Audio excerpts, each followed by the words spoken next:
Even today, Erwin Rommel remains one of the most recognizable commanders of World War II, still famously referred to as the Desert Fox for his daring initiative on the battlefields of North Africa. Rommel's legacy and ultimate destiny lay in his willingness to do something very few other generals would even consider: speaking the brutal truth about the progress of the war to Adolf Hitler. Erwin Rommel's young son, Manfred, witnessed his father's unpredictable relationship with Hitler. Rommel's honesty would one day cost him dearly.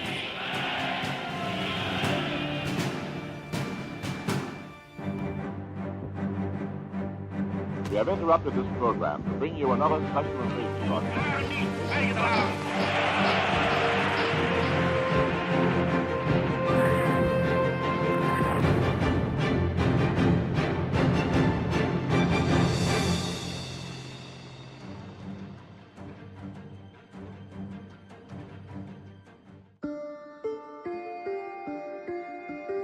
My father had at first no problems with Hitler. Erwin Rommel was many things. He was a brilliant tactical and operational leader who, at the same time, was blind to certain strategic realities about the regime that he was serving. He could be kind and generous and overbearing and tyrannical. He was also a highly decorated lieutenant and German hero of World War I. After the demilitarization of the German armed forces following the Great War, Erwin Rommel chose to remain in the Army. First as an instructor, then later in the mid-1930s as Adolf Hitler's military escort at the annual Nuremberg rally. Over the years came promotions to captain, major, and colonel. Rommel and Hitler's paths would cross several more times ahead of Germany's invasion of Poland on September 1st, 1939, launching World War II. Erwin Rommel's genius lay in armored warfare. In 1940, Hitler gave Rommel command of the German 7th Panzer, or Tank Division. He led his panzers to quick victory in France and all the way to the English Channel. In February of 1941, Rommel was promoted to Lieutenant General. It was Erwin Rommel's next assignment that made him a legend, earning him one of the most famous nicknames in military history. Confidence was something that Rommel never lacked for. The man had quite the ego. Of course, as the saying goes, it's not bragging if it's fact.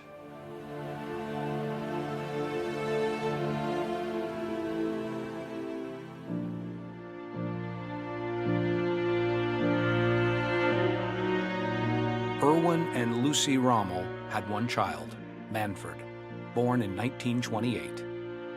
Manfred Rommel, like most young people in Nazi Germany, was eventually swept up into World War II, as well as into the shadow of his famous father. He was a good father, a good husband. He was admirable. Adolf Hitler's rise to Chancellor, then President of Germany, beginning in 1933, changed Rommel's life in many ways. What this small German family could not foresee was that their new Führer had set his sights on world conquest, and also racial purity. 30,000 stormtroop veterans, and Hitler speaks. Ihr seid ihr durch mich, und alles, was ich bin ich nur durch euch allein. And his veterans cheer. Hitler came to power by telling Germans that he would lead them back from economic and military ruin. The nation's despair, a result of the harsh penalties laid out against the country in the Treaty of Versailles, ending World War I. The general feeling was that we had been unjustly treated, and so he used that ressentiment. I am the one who will bring your proud back. and I'll be the one who takes the injustice away from you. Germany had no place in the world, had no standing in the world. Germany wasn't even a laughingstock. Germany was completely irrelevant. But something more sinister was also in play in Germany. It would begin to reveal itself to Erwin Rommel and the majority of the German population after World War II was well underway. Irmgard Schmid was a schoolgirl in Germany. I had information coming from all sides. There were the soldiers coming in and saying Germany is the greatest, the best, the finest, and our beloved Führer Adolf Hitler, unser heißgeliebter Führer, you know, stuff like that. In America, people would fall off their chairs screaming with laughter if we had to call any of our leaders hotly beloved, our loved leader. Auf seiner Fahrt an die Front vor Warschau begrüßt der Führer seine Leibstandarte, die sich bei den Arztkämpfen... My father says Heil Hitler every morning. We have to say Heil Hitler 7 times a day. And if you think I don't know my German songs, here they are, you know, and I threw my hand out and belted out the German. Und heute ist es Deutschland und morgen die ganze Welt. You know, today it's Germany, tomorrow the whole world.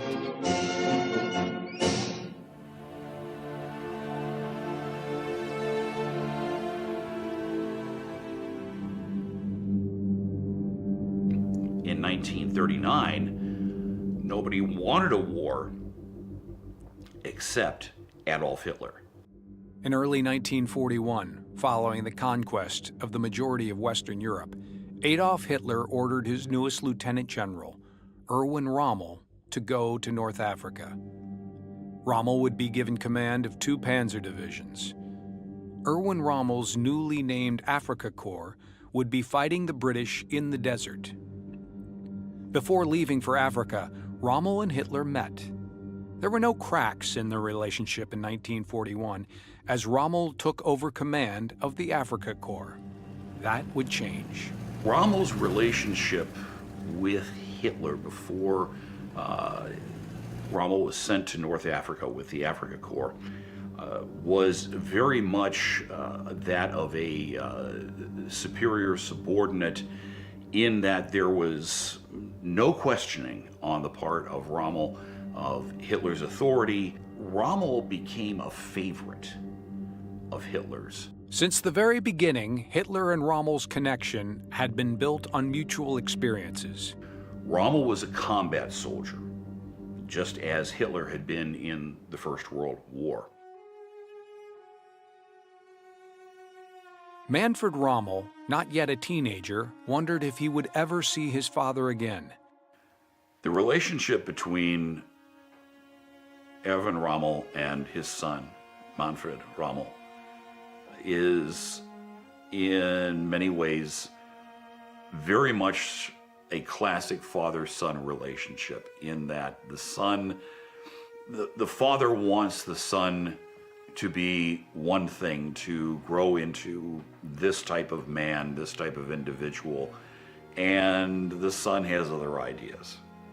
Erwin Rommel had no qualms about talking with Manfred, expressing some misgivings about the direction the war was taking, and trying to pass on whatever fatherly advice that he could.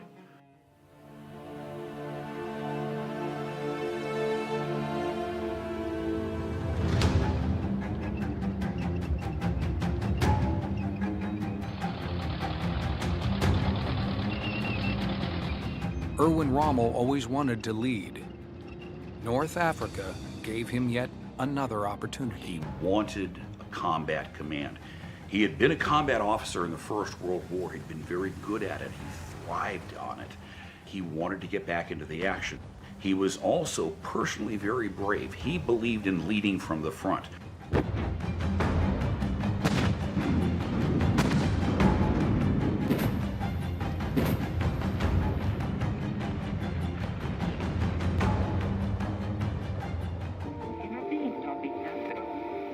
By 1941, English code breakers had already cracked Germany's secret code, known as Enigma. The British were reading German military plans as they were being sent out from Berlin. My father never believed it, that such a difficult code could be broken. The Germans believed that the Enigma system would require years for a single message. The mistake is that in wartime, any assumption or presumption that you make about enemy capabilities can turn out to be wrong.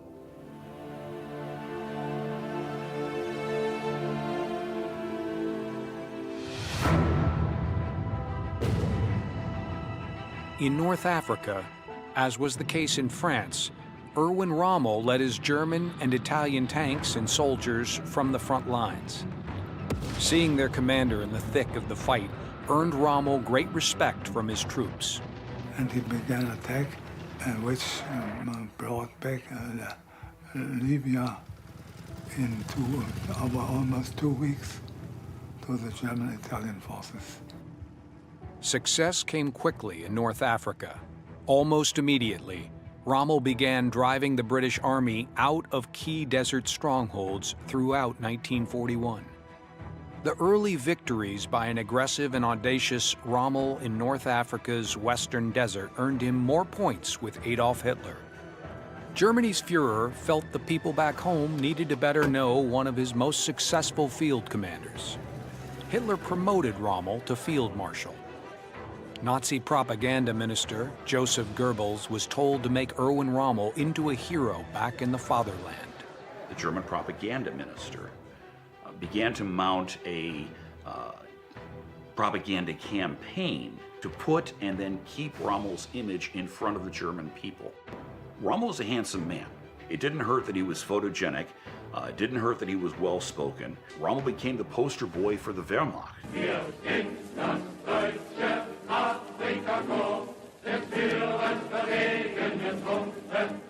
The German army's new face of victory provided a much-needed boost of morale on the home front as the war headed into 1942. The relations of my father to Hitler remained rather good. My father didn't come so often to Germany, and then Hitler did not interfere in his tactics because the African war was a very fast-going war. Marschall Rommel ist tot. Der Held von Afrika. Rommel's run of success in North Africa had given him freedoms not enjoyed in other parts of the world by German generals, especially those commanding in Russia, where Germany had invaded the Soviet Union in 1941. The Desert Fox, as Rommel had been respectfully branded by the British for his genius and daring, had latitude due to his early victories. When orders came in from the Nazi general staff and Rommel didn't like them, he ripped them up and did it his way. These actions baffled the British, who were still reading the Germans' coded messages telling them where the next battle would be fought. The British were expecting that he was going to follow the orders that they were reading courtesy of Ultra, and which, almost as soon as Rommel got those orders, he tossed them out the window and did it his own way.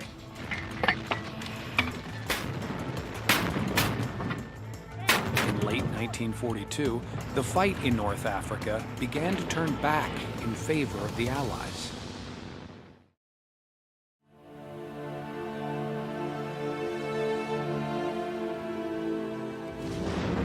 It was the breakthrough. Within 2 hours, our light tanks were 40 miles behind Rommel's lines, destroying his transport. Rommel's early successes were undone, mostly due to the British receiving tons more supplies, and also because the United States was now in the war and fighting alongside England in North Africa beginning in early November 1942. Our artillery begins to find the range. A direct hit on an enemy 88mm gun position. Field Marshal Erwin Rommel begged German leadership for more of everything to regain his lost momentum, but was met with silence. Made a long list asking Hitler to do this. In the meantime, send the new tanks to Africa. But it was nothing done. Hitler was taking a very hands-off approach. It was almost as if he didn't care. North Africa was to him a sideshow. Hitler fully expected the war to be over by the end of 1942. The superiority of the British was so overwhelming, and the strategy was made so carefully and exactly that the Germans had no chance. Rommel's Africa Corps attacked. Despite shortages of material and men, Erwin Rommel heroically led the fight to recapture North Africa. The odds were just too overwhelming, even for the legendary Desert Fox. For the enemy, the situation worsened. Frequent bouts of depression, insomnia, low blood pressure, headaches, and jaundice began to affect Rommel. Despite sickness and defeat, the reputation of Erwin Rommel continued to grow. It really was a case of Rommel running rings around his opposition. They never really quite got the measure of him. And it wasn't until he was so badly outnumbered in men and materiel that he could not stop an Allied advance that he was finally compelled to retreat out of North Africa entirely. With North Africa now lost, Erwin Rommel returned to Germany.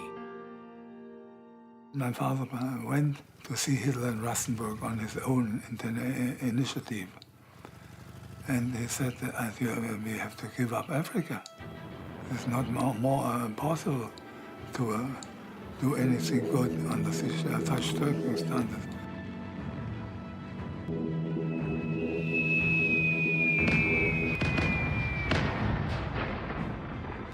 Then Hitler became unfriendly with them and said, "How many rifles do you have in your army?" My father said, "I didn't count them." Hitler said, "That's a wonderful general who doesn't even know how many rifles he has." And my father said, "The best thing is that you come to Africa and show us how to fight Montgomery with a carbine 98. And then Hitler said, "Leave the room." And my father went out and Hitler ran after him. They come back. And we all have shattered nerves, he said.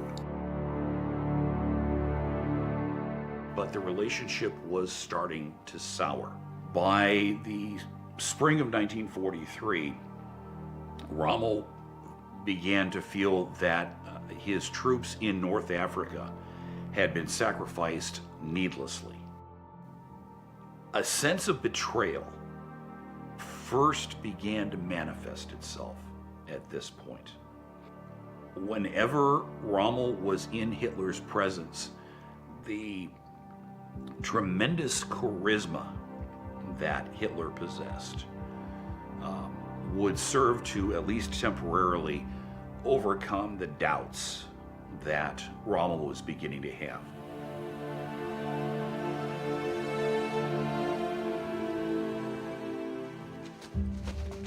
In May of 1943, 130,000 Germans and Italians surrendered in North Africa, signaling the end of the Axis fight there. It was around this time that many historians believe Erwin Rommel began to first hear stories of the executions and the mass murder of Russian prisoners of war and civilians.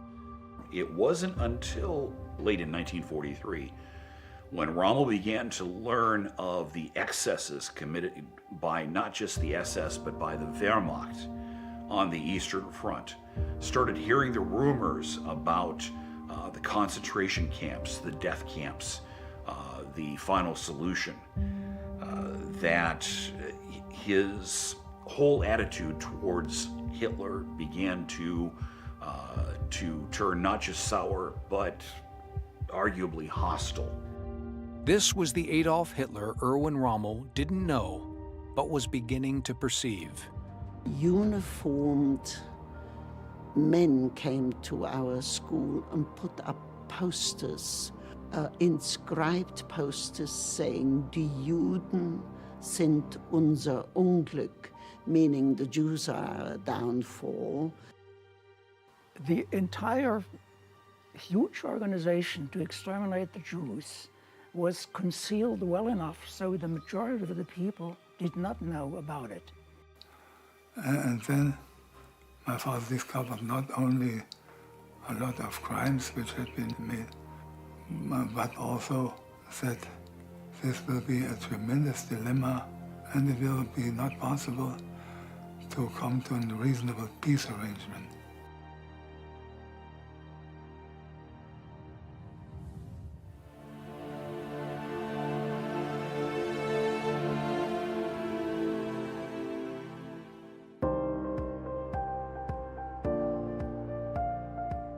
Denied another command in Italy, Rommel would eventually be put in charge of the defense of Western Europe.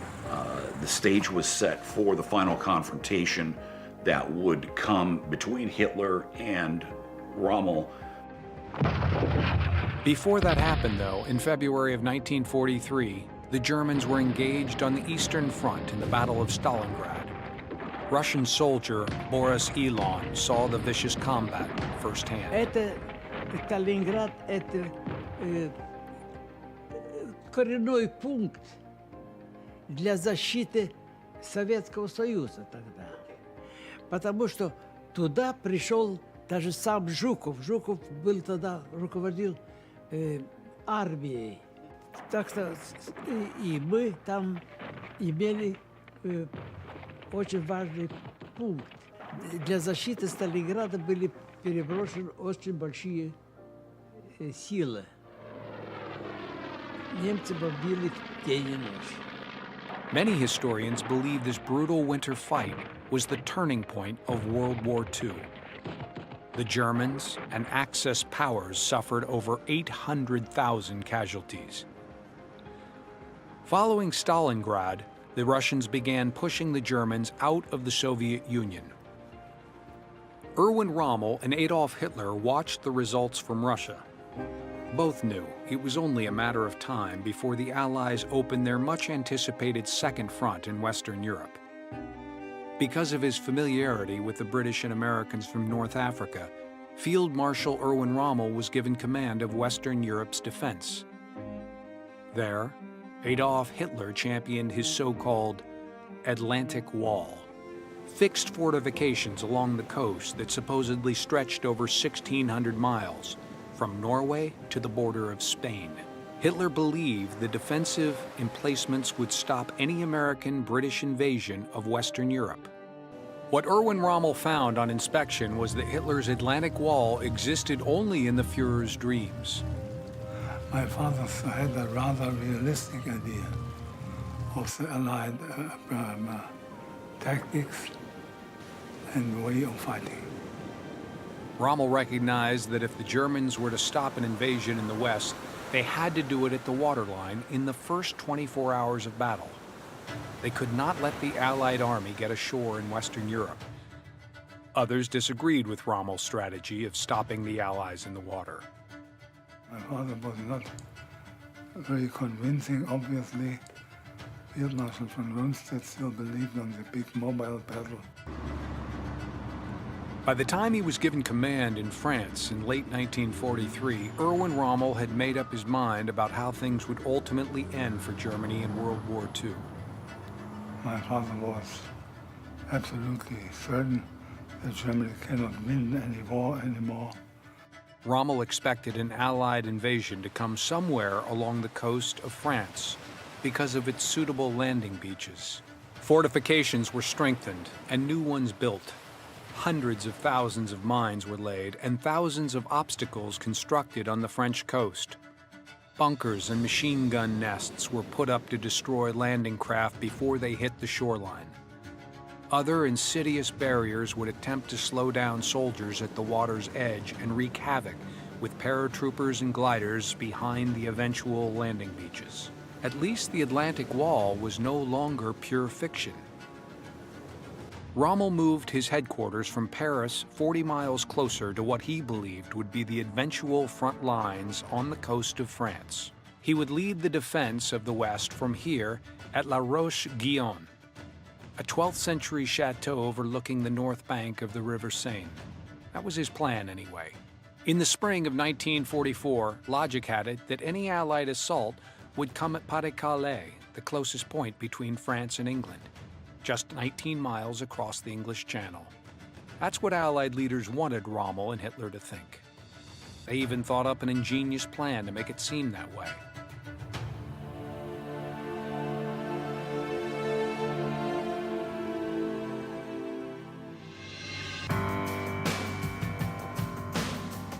One of the great stories of World War II that is poorly known to this day is Operation Fortitude. An Allied army of soldiers, tanks, trucks, and radio traffic in England was set up. All of it fake.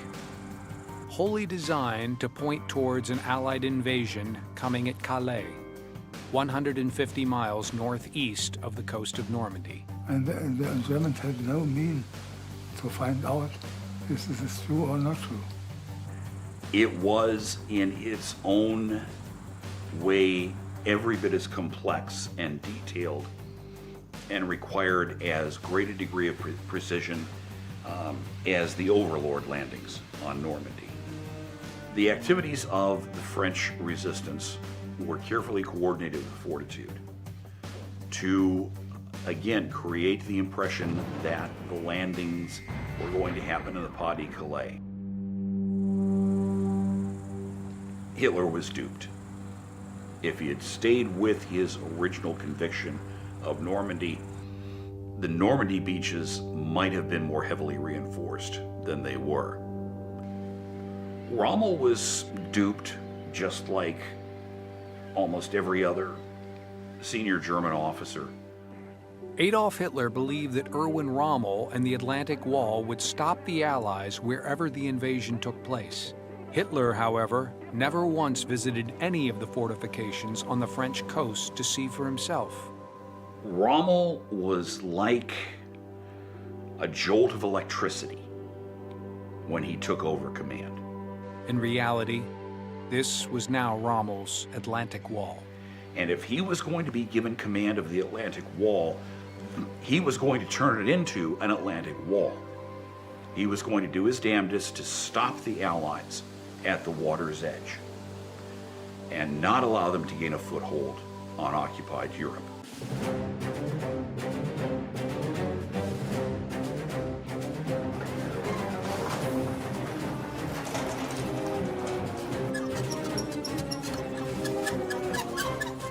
First step, fortification of the coast with positions for infantry in the minefield, using the experiences from Africa, and then the armored division distributed on the different parts of the coast so that they can interfere on the same day or night. So he saw a certain chance to compensate the not existence of the German Navy and the rather poor existence of the Air Force. And my father was also convinced that no mobile battle in the size of 1940 was any more possible, because the Allied British and Americans were so superior in the air that they would have nailed down the German armor, and it would have been hopeless for him.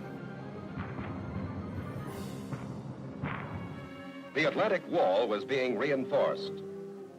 Thinking the Allies intended to strike directly across the channel at its narrowest point, the enemy kept strong forces in the area and heavily fortified the Pas-de-Calais coastline. He had hoped to have 6 million mines laid by the time the wall was finished and the Allies invaded. As it was, he got 2 million of those 6 million laid. But he trained the troops. He had constant exercises. When they weren't digging trenches and building bunkers and laying mines, they were training. Rommel, being Rommel, was able to not only get his manpower mobilized of turning the Atlantic Wall from a joke into what was literally one of the most formidable defensive systems ever emplaced in modern warfare.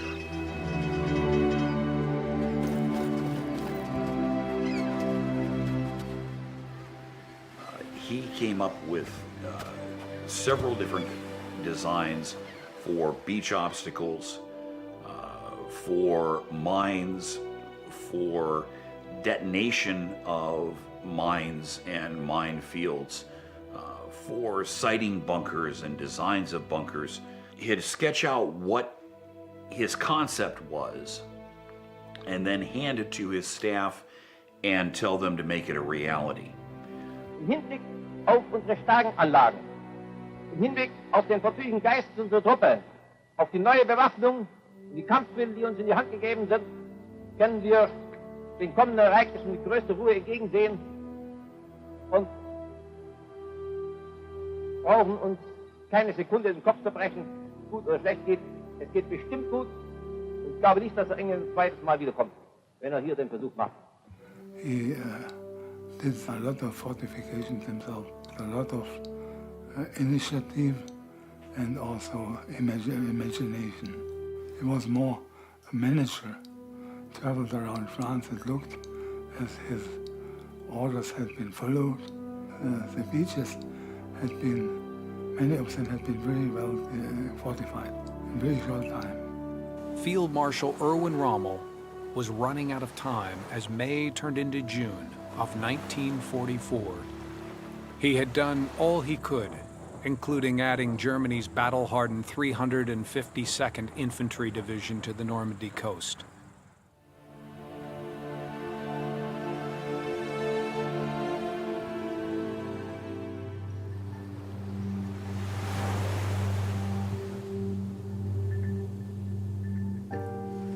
One huge advantage Rommel had going for him in early June 1944 was his knowledge of the tactics used in previous Allied landings in North Africa, Sicily, and Italy, especially how they relied on weather reports.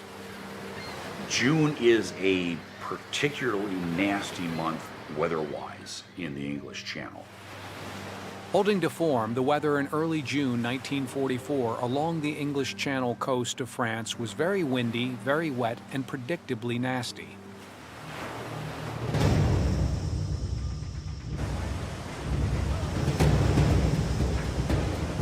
However, Allied weather forecasters had seen something German meteorologists didn't see: a 48-hour break from the elements beginning on June 6th. Allied Supreme Commander General Dwight D. Eisenhower said go. D-Day.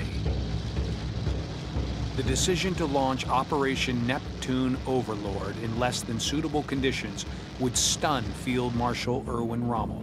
The choice of Normandy as the location was also surprising. It was not Pas-de-Calais. He was very surprised because he relied on the expert view of the German Kriegsmarine that nobody could land under such weather conditions. It was a very courageous decision of General Eisenhower and a very successful. The Navy was not existent. The Air Force also said no, by such a weather it's not worth to get our machines out. And so the first to notice the invasion was the infantry. This is extraordinary. But making matters much worse for the Germans on the morning of June 6, 1944, was that the commander of the Atlantic Wall was not even in France. Erwin Rommel decided it would be a good time to return to his home in Herrlingen, Germany, to accomplish two objectives, one personal and one professional. Because he had the intention to go to Hitler and tell him again what it means if the Normandy has been fallen. He used to visit my mother, who had her 50th birthday. And so my father was in our house near Ulm on the 6th of June. At 7:20 on the morning of June 6th, 6:20 a.m. in France, the telephone rang at the Rommel house in Germany. 17,000 Allied airplanes, 7,000 ships, and some 160,000 Allied troops were either attacking Normandy or just off the coast. We have interrupted this program to bring you another special invasion broadcast. Under the command of General Eisenhower, Allied naval forces, supported by strong air force, and his field commander, the great Montgomery of Egypt in North Africa, have attacked along miles of the French coast. The elimination of Nazi tyranny over the oppressed peoples of Europe and security for ourselves in a free world. And then he said it takes 24 hours. Afterward, we know what is going on.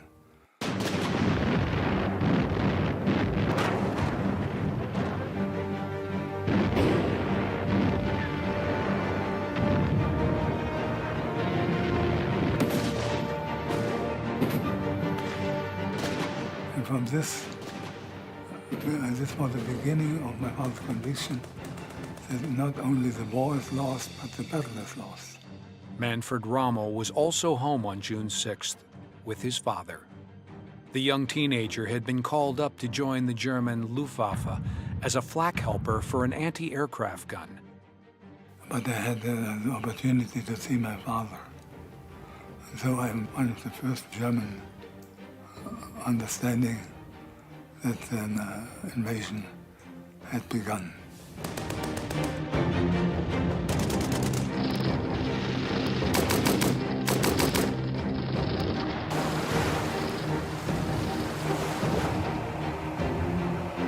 Manfred witnessed his father's initial reaction to reports of the Normandy landings. He also saw his frustration of not being able to get back to his headquarters at La Roche-Guyon at that decisive moment in history.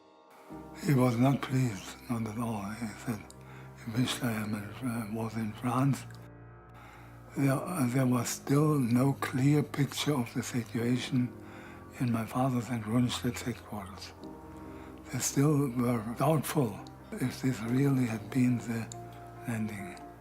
But this changed in 1 hour, and my father began to call his driver and to prepare himself for departing to France. And he said, this is very painful that they are landing while I'm not there. Following more reports from his chief of staff, Hans Speidel, Erwin Rommel left Herrlingen, Germany, by car for France around 10:30 in the morning of June 6th. The field marshal arrived back at La Roche-Guyon around 9 p.m. There were still thoughts that morning that Normandy was just a diversion. The real attack would still come at Pas de Calais. Operation Fortitude's plan of deception had been an overwhelming success. It worked so well that the German 15th Army stayed at Calais, waiting well into July for an invasion that never came. Allied control of the skies hindered any immediate response by German tanks and reserve infantry on D-Day and the days that followed, just as Rommel had predicted. Direct hits are scored on roads used by the Nazis to bring up reinforcements against our largest initial beachhead, less than 10 miles away. They found very exactly where the Germans are. In addition to winning the air battle, American and British ships controlled the Channel coast. Their big guns reached deep inland. Some commanders in Germany said it's not possible that they fire over a distance of 30 kilometers. It's quite something that was possible to control the coast. An den Boden gepresst liegen die Männer in Deckung.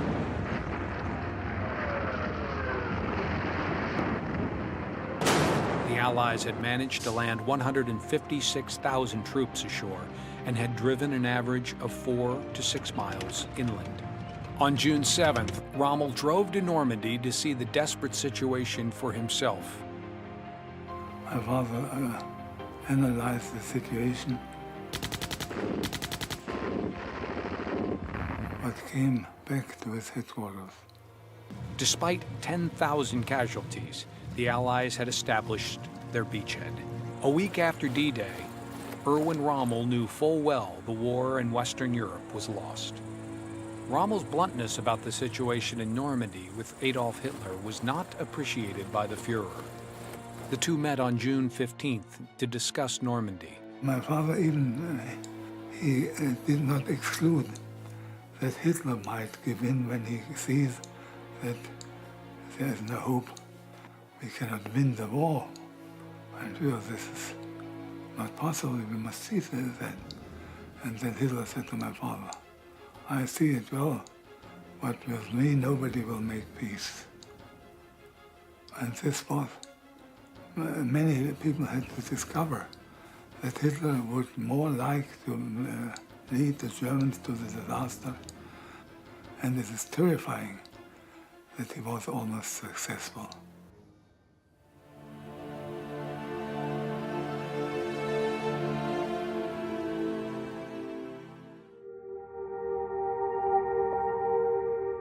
Erwin Rommel knew all along that all his mines, obstacles, fortifications, and infantry could never stop the Allies. By gaining their beachhead, Rommel knew that the Anglo-American alliance now held all the cards in the West. As the Battle of Normandy raged, Erwin Rommel began articulating that the only way to save Germany was for Adolf Hitler to seek a truce with the Americans and the British. We were in a very poor situation. My father was convinced that the Germans had never had any chance to win the battle on the beaches. The war was lost. The Allied were in a position where they had not to concede anything to the Germans. Hitler had to disappear, and the only thing you could do, only thing good you could do as a German general was to surrender. Rommel told Hitler to make peace, even if that meant that Hitler had to step down as Führer, as head of state. If the Allies would not negotiate with Hitler, and Hitler openly admitted, no one will negotiate with me, in that case, it was time for Hitler to step aside. And as Rommel put it, the proper considerations have to be taken. Erwin Rommel's forthrightness with Hitler came to a head on July 15, 1944, in a 3-page letter to the Führer. In it, Rommel told Hitler the war in the West was lost, and in so many words that the Führer of Germany should now sue for peace in the West. Ending the fight in Western Europe would also allow Germany to devote more resources to defending itself against the fast-approaching Russians in the East.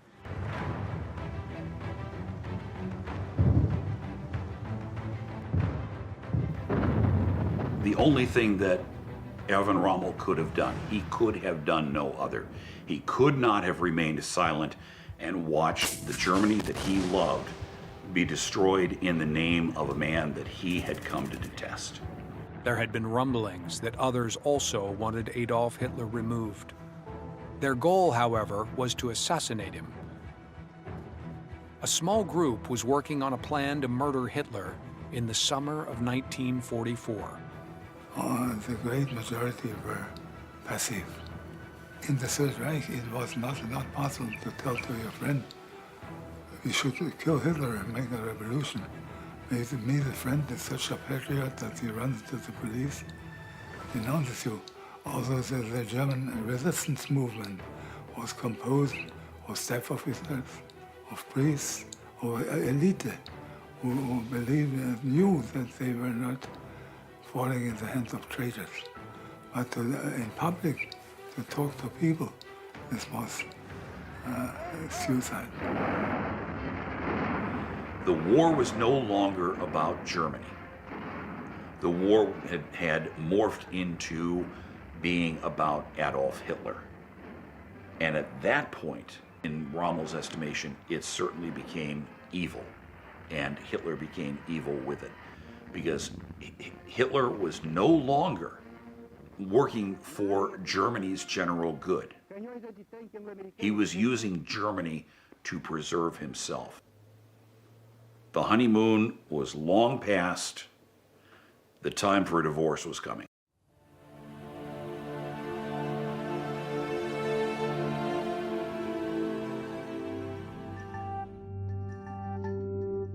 Erwin Rommel was not in favor of killing Germany's leader. Rommel's oath to serve his country superseded any murderous plot. Erwin Rommel wanted Hitler out, but felt assassination was not an option. Rommel believed Hitler should surrender Germany to the Western Allies first, then stand trial in court by the German people. Any thoughts of being part of a murder plot was not something Erwin Rommel actively considered in 1944. However, he did listen to some of those German officers in favor of Hitler's assassination. Now, this is where it gets tricky. The whole idea of assassination of a head of state was something that would have been abhorrent to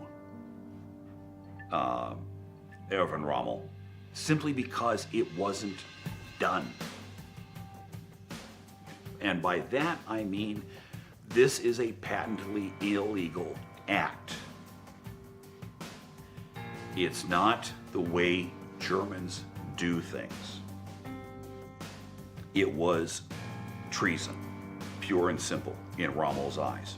He was prepared to countenance Hitler being arrested and removed from his position as Führer of the Third Reich.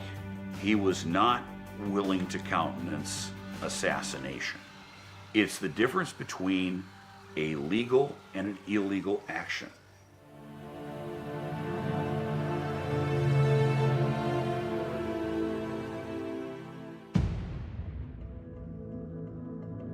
On July 17, 1944, while returning to La Roche-Guyon from a conference, 2 British Spitfires caught up with Erwin Rommel's staff car near the French town Saint-Germain-de-Montgomery.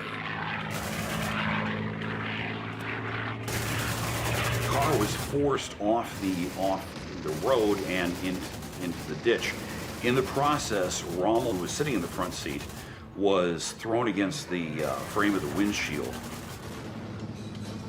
smashed the left side of his face to the point where it was almost disfiguring. The Hesper Hospital, and at first supposed that he will die in the same night. The driver did not survive, but my father did. And this was the end of his military career. His cheekbone was crushed, the orbit for his left eye received a fractured skull. Interestingly enough, it didn't seem to do anything to him psychologically. He was still very alert and aware, but it took him out of the battle completely. He never held active command again after that. He was relieved of command for medical reasons, and that really marked the end of his combat career. Before suffering his severe injuries on July 17th, Erwin Rommel had allegedly been working on an alternative scenario for ending the war in Western Europe, sooner rather than later. Rommel's arrangement involved taking matters into his own hands and dealing with the Allies himself, if Hitler would not.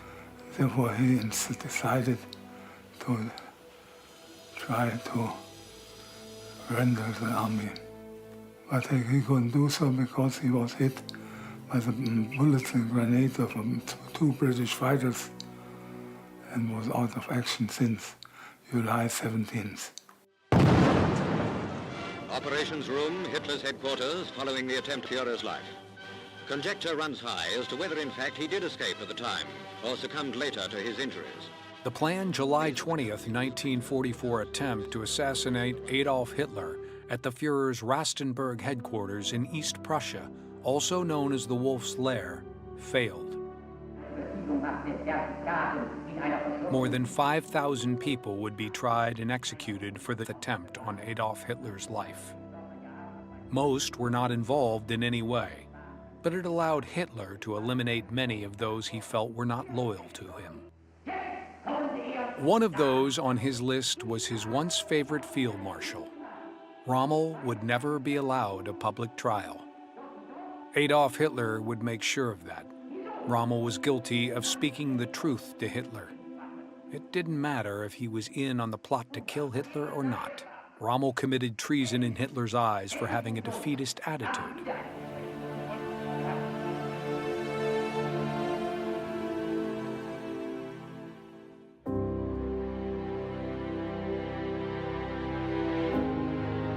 In the fall of 1944, Hitler's form of justice caught up with Erwin Rommel while he was recuperating at home in Herrlingen, Germany. When Erwin Rommel woke up on the morning of October 14th, 1944, he had no idea that it was his last day on Earth. Around noon, two general officers, SS generals, came calling and informed him that a military tribunal had concluded that he was guilty of acting against the Fuhrer and the interests of the fatherland. He was given a choice. One of the generals had brought a vial of cyanide with him. Rommel could take the cyanide, commit suicide. No actions would be taken against Lucy or Manfred. Rommel would be given a state funeral, and there would be no mention whatsoever about any disfavor that Rommel might have fallen into with Hitler. Or the alternative was that Rommel could dispute the charges and be brought before a people's court. You didn't leave the people's court with an acquittal. It was only a question of how much of a circus and how much of a farce they would make out of the proceedings before a pronouncement of guilt and a death sentence was handed down. He had a brief scene with Lucy, telling her that in a quarter of an hour, I'll be dead. There were two men outside. They brought poison. This is the price I have to pay for telling the truth to Hitler. So Rommel asked Manfred to be strong and to be there for his mother. And then he drove off with the two SS generals. And a few hundred yards up the road, they pulled over to the side. The two generals got out of the car, walked a short distance away. Rommel took the poison. They came back. He was gasping for air. He was already unconscious and almost dead. Within minutes, he was dead. Numa cerimônia oficial, o povo alemão despede-se do mais bravo de seus generais. He was given a state funeral. At one point, Field Marshal von Rundstedt had to declare, because his speech was scripted by Goebbels' propaganda department. Com ele, assim disse o Führer numa ordem do dia. Von Rundstedt had to declare that Rommel's heart belonged to the Führer, which of course was absolute nonsense. But Rommel had done the honorable thing. It was the only choice he had, really. Adolf Hitler had succeeded in ridding himself of one of his only generals who dared tell him the truth about the war. A população de uma cidade